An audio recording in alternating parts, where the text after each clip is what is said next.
नमस्कार मित्रों। संस्कृत साहित्य का इतिहास हम पढ़ रहे हैं। संस्कृत साहित्य के इतिहास में हमने पहले रामायण का अध्ययन किया।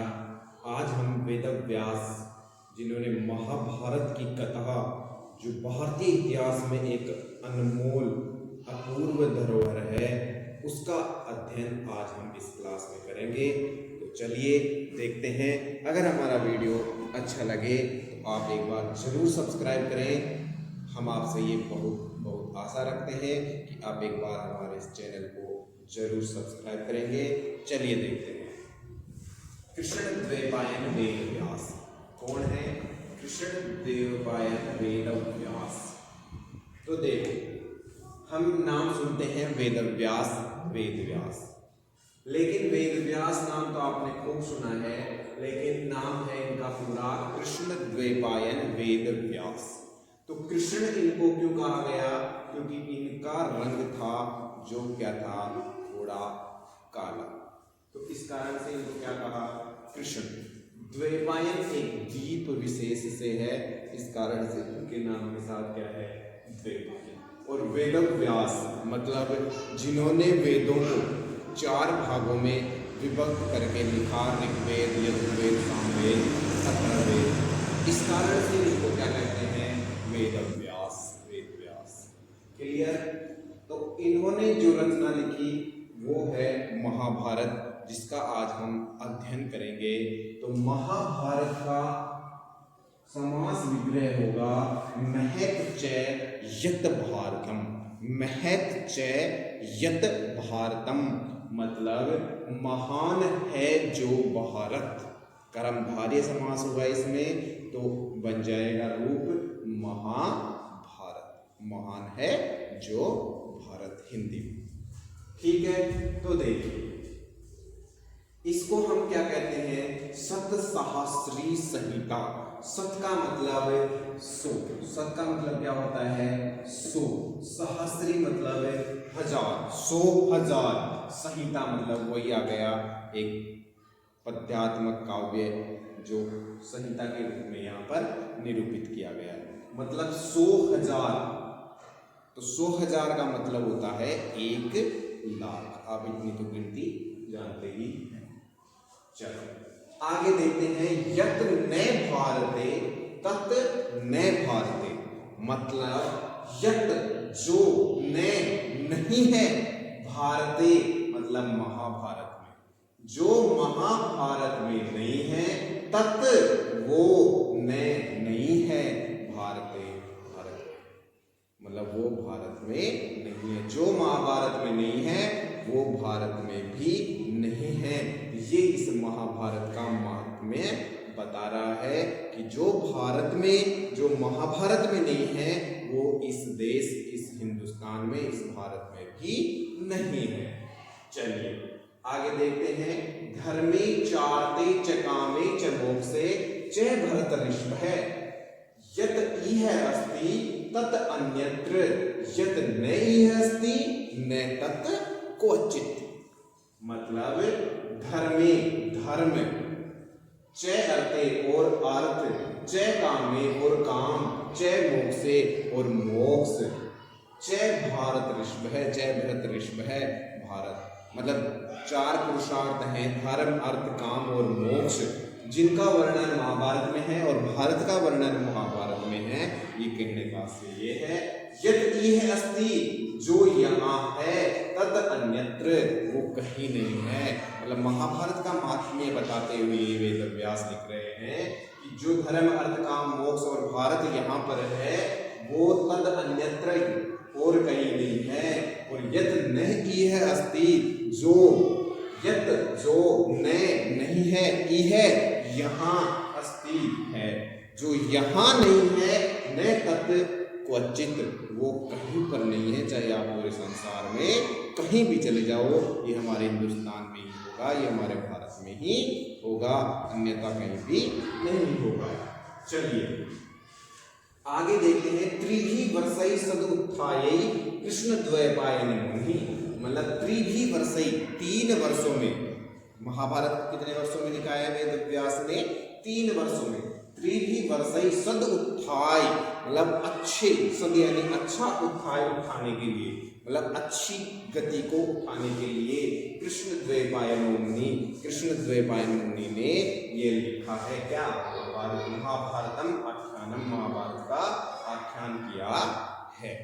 ठीक है, इसमें है प्रधान रस। कौन सा रस है? प्रधान रस है शांत रस। कौन सा रस है?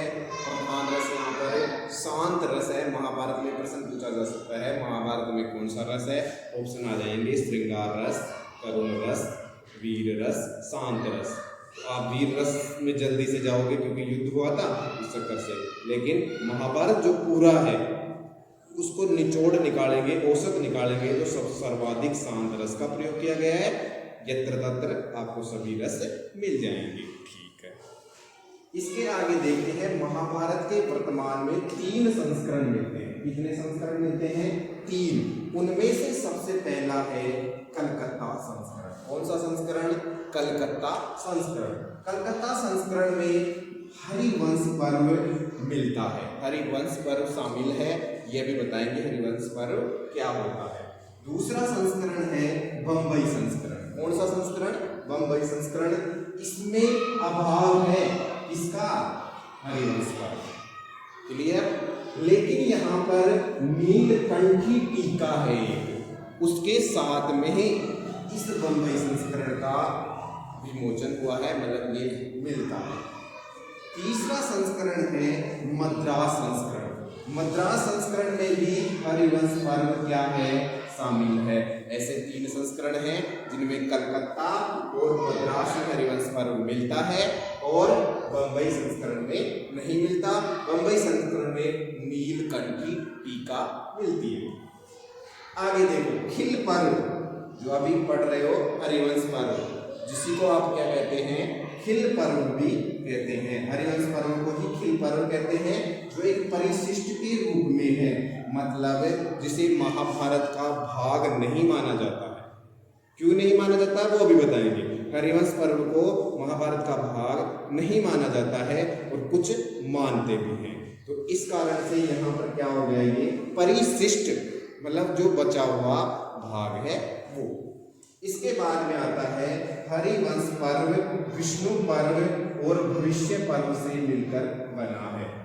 विष्णु पर्व और भविष्य पर्व से मिलकर बना है, और यह कथा वैशंपायन ने जन्मेजय को सुनाई थी, तब ये जुड़ा था। अभी आपको आगे बताएंगे तो और क्लियर हो जाएगा। अब आनंदवर्धन भी मानते हैं कि ये क्या है? हरिवंश पर्व महाभारत का ही भाग है। मतलब आनंदवर्धन भी मानते हैं कि ये हरिवंश पर्व है जो महाभारत का ही भाग है। प्रश्न पूछा जा सकता है कौन साहित्यकार कौन मानता है कि हरिवंश पर्व महाभारत का ही भाग है? तो आप बता सकते हैं आनंदवर्धन। अब मैं एक बार चर्चा कर लेता हूँ इस हरिवंश पर्व की। हरिवंश का मतलब है, हरि मतलब विष्णु, हरि विष्णु को कहते हैं, और विष्णु के अवतार थे कौन? कृष्ण। अब बात है कृष्ण पर्व की। अब तो आप समझ गए होंगे कि कृष्ण पर्व का आशय क्या हो गया। मतलब कृष्ण का जो जन्म हुआ था, उन्होंने जो जो रास लीलाएं रचाई, वो भी महाभारत में शामिल है या नहीं है, इसी के मध्य ये बात है हरिवंश पर्व की, जो आनंदवर्धन मानते हैं कि ये है, कुछ मानते हैं ये परिशिष्ट है। तो ये स्थिति है। इसके आगे हम देखते हैं अपन, चलिए आगे देखते हैं। तो महाभारत, जो आज महाभारत मिलता है ना, वो पहले प्रारंभ में ही ऐसा नहीं था। ठीक है, तो देखो प्रारंभ में क्या था? प्रारंभ में वेद व्यास ने लिखा, वो जय नाम था इसका। क्या नाम था? जय, जिसमें कितने श्लोक थे? 8800। ये जय नाम से किसको सुनाया? वैशंपायन को। किसने सुनाया? व्यास। ठीक है, प्रश्न पूछा जा सकता है जय किसने लिखा? तो वेद व्यास ने। किसको सुनाया था? वैशंपायन को। ठीक है, इसके बाद में आता है भारत नाम से। महाभारत किस नाम से आता है? भारत नाम से आता है, जहां पर कितने श्लोक हैं? 24,000 श्लोक है। ठीक है, इसमें क्या है? उपाख्यानों का अभाव। उपाख्यानों का अभाव है, मतलब जो और चीजें हैं ज्यादा उसको विस्तृत नहीं किया गया है। इसके बाद में जो आज मिलता है वो स्थिति आती है महाभारत। वो स्थिति आती है महाभारत की, जहां पर कितने श्लोक हैं? 1 लाख श्लोक। और इसमें उपाख्यानों का भी क्या है? वर्णन है। ठीक है, इसमें कौन सुनाता है? सोती ऋषि। किसको सुनाता है? शौनक ऋषि को। सोती ऋषि किसको सुनाता है? शौनक ऋषि को। कब सुनाता है? एक 12 वर्षीय क्या होता है? नैमिषारण्य में। नैमिषारण्य में एक यज्ञ होता है 12 वर्षीय, उसमें ऋषियों को सुनाता है। ठीक है, इसके बाद में आता है 18 पर्व। इसके बाद में क्या आता है? 18 पर्व और 100 उपपर्व, जो सोती ऋषि ने इस महाभारत में लिखा है। ठीक है, इसमें देखो 18 पर्वों में अब अपन क्या करेंगे? नंबर से एक एक का अध्ययन करेंगे। इसमें 100 उपपर्व भी माने जाते हैं। प्रश्न आ सकता है महाभारत में कितने उपपर्व हैं? 100 उपपर्व हैं। ठीक है, और पर्व कितने हैं? 18। 18 पर्वों में से सबसे पहला पर्व है आदि पर्व। आदि का अर्थ भी क्या होता है? प्रारंभ का पर्व। इसमें सबसे पहले वर्णन आता है शकुंतला उपाख्यान। दुष्यंत शकुंतला का वर्णन आता है। इसके अलावा जो भी भीष्म का और जो भी उसके पूर्वजों का है उनका भी वर्णन आता है, लेकिन मुख्य बता रहे हैं आपको। पांडव और कौरवों का क्या होता है? यहाँ पर जन्म होता है और विवाह होता है। तो ठीक है, प्रश्न पूछ सकते हैं कौरवों पांडवों का जन्म किस पर्व में हुआ? तो आदि पर्व। इसके बाद में नंबर 2 पे आता है सभा पर्व। कौन सा पर्व? सभा पर्व। सभा पर्व में क्या होता है? शुरुआत में पांडवों की दिग्विजय। पांडव क्या करते हैं? मतलब चारों दिशाओं में जाते हैं युद्ध करने, जीतने के लिए राज्य को, तो उसका वर्णन आता है। इसके बाद में आता है जरासंध वध, और इसके बाद में आता है शिशुपाल वध। शिशुपाल वध कृष्ण जी ने किया था, आपको पता होगा। 100 गलतियों के बाद में इसका क्या कर दिया? वध कर दिया था, आपको पता होगा। और इसके बाद में जो जुआ खेलते हैं शकुनी और युधिष्ठिर, उसमें युधिष्ठिर की क्या हो जाती है? हार हो जाती है। ठीक है, इतना यहाँ तक पढ़ने को सभा पर्व में मिलता है। अब देखते हैं नेक्स्ट पर्व। तो देखिए आगे आता है वन पर्व। नेक्स्ट कौन सा पर्व है? वन पर्व। इसमें क्या हो जाता है? वनवास। किसको? पांडवों को। किसको हो जाता है? पांडवों को। कितने वर्ष का? 12 वर्ष का। ठीक है, 12 वर्ष का वनवास और 1 साल का अज्ञातवास। इसी पर्व में सत्यवान सावित्री की कथा सुनाई जाती है, और इसी पर्व में जयद्रथ द्रौपदी का हरण कर लेता है। और इसके बाद में इंद्र, देवताओं के इंद्र क्या करते हैं? कर्ण से कवच और कुंडलों को मांग लेते हैं, दान में ले देते हैं। ठीक है, इसके बाद में आता है विराट पर्व। कौन सा पर्व? विराट पर्व। इसमें अज्ञातवास जो 1 वर्ष का होता है वो पांडवों द्वारा काटा जाता है। और इसी में कीचक वध, जो विराट नगर का, विराट राज्य का कौन था? एक सेनापति था, और जिसने द्रौपदी के साथ दुर्व्यवहार किया, तो भीम ने इसका वध कर दिया था। इसके बाद में आता है उद्योग पर्व। यहाँ पर प्रस्तावना रखी जाती है किसकी? महाभारत के युद्ध की। ठीक है, इसके बाद में आता है भीष्म पर्व। मतलब यहाँ पर महाभारत प्रारंभ हो जाता है, महाभारत का युद्ध।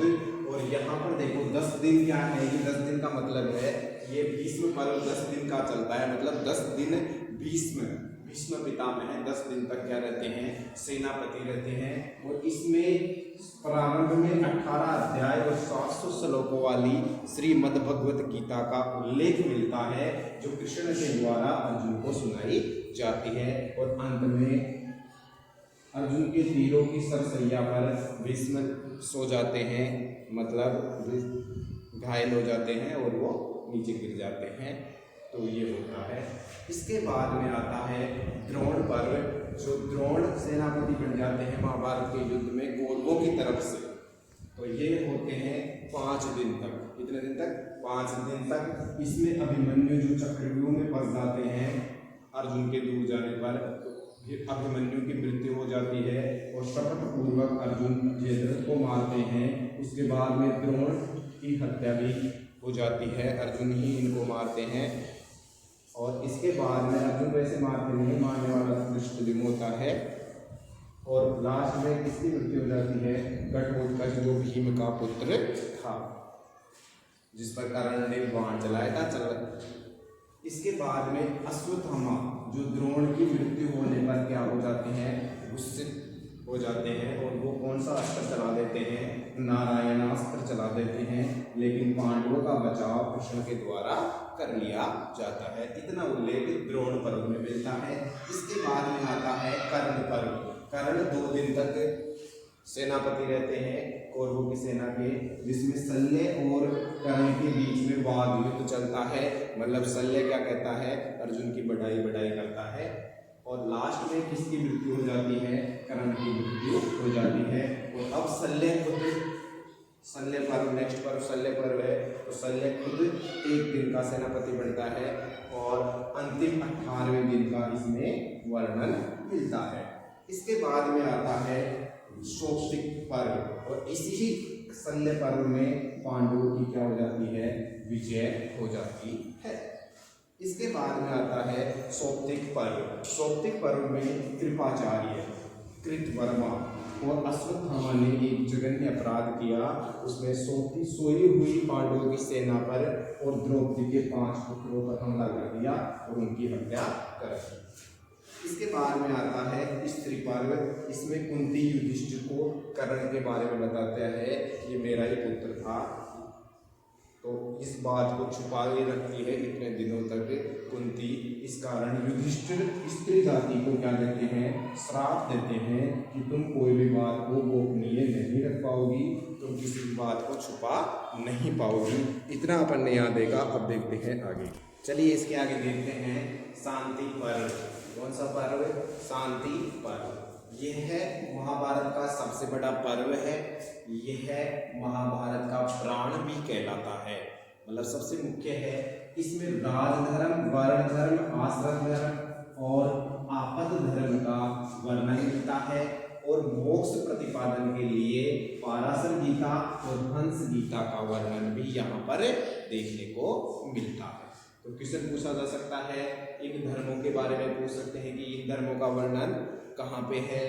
पाराशर गीता और हंस गीता का वर्णन कहाँ पर है? तो शांति पर्व में। और सबसे मुख्य क्वेश्चन होगा, सबसे बड़ा पर्व कौन सा है? तो शांति पर्व है।